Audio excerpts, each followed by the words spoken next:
नमस्कार शेतकरी मित्रांनो. गाई सांभाळत आहे. गाईचं दूध कमी झालं आहे. महागडे औषध आहेत बघा. स्वस्तातलं औषध कुणी सांगत नाही. कॅल्शियम जेल घ्यायला जरी गेलं तर 300 रुपये 250 रुपये लागतात. स्वस्तातलं उपाय कुणी सांगत नाही. मेडिकलवाल्याला स्वस्त वस्तू विकायला परवडत नाही. कमिशन कमी भेटत आहे, नफा कमी भेटत आहे. आता ही कॅल्शियम पीची गोळी बघा, 5 गोळ्या येतात, फक्त 80 रुपयाला पाकिट आहे. रोज एक गोळी चारायची. दूध कायमस्वरूपी वाढत आहे आणि इतका हा रिझल्ट याचा नाद करायचा नाही. पण ह्या गोळ्याचं नाव कोणी तुम्हाला सांगणार नाही, कारण याच्यात नफा कमी आहे, शेतकऱ्याचा फायदा जास्त आहे. आता तुम्ही मला गोळीची हरत करता का? गोळीची हरत करत नाही बाबू. आणि गोळी आपण वापरतो 10 वर्षापासून. याचा रिझल्ट इतका आहे. वस्तू छोटी आहे, किंमत छोटी आहे, पण रिझल्ट हिचा नाद करायचा नाही. 10 वर्षापासून गोळी वापरतो बघा.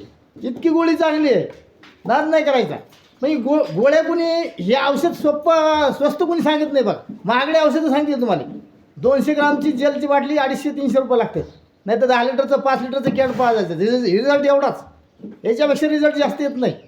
आणि गोळी इतकी चांगली आहे, कॅल्शियम आणि फॉस्फरस लेवल तुमची बरोबर ठेवते बघा.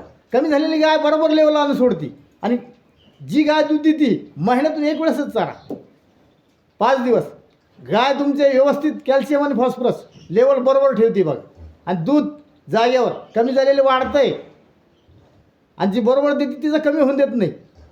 एकदा चारून बघा तुम्ही. कॅल्शिवर पी नावाची गोळी बघा.